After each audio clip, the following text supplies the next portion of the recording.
The proceeding has ended.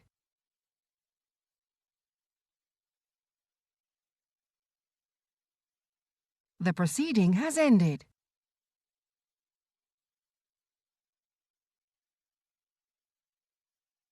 The proceeding has ended.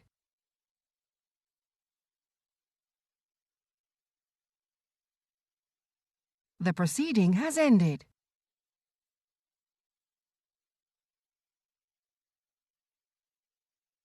The proceeding has ended.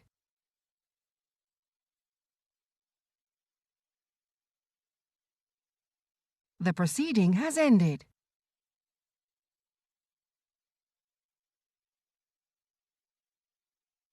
The proceeding has ended.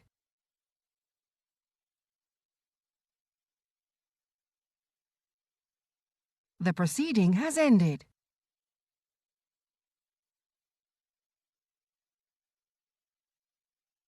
The proceeding has ended.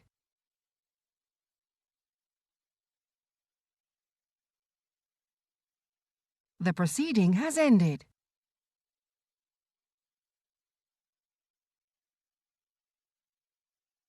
The proceeding has ended.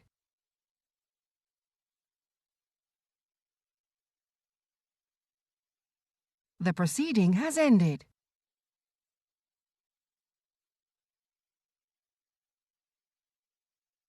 The proceeding has ended.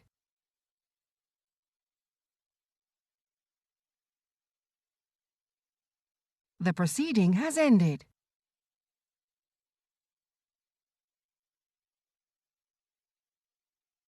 The proceeding has ended.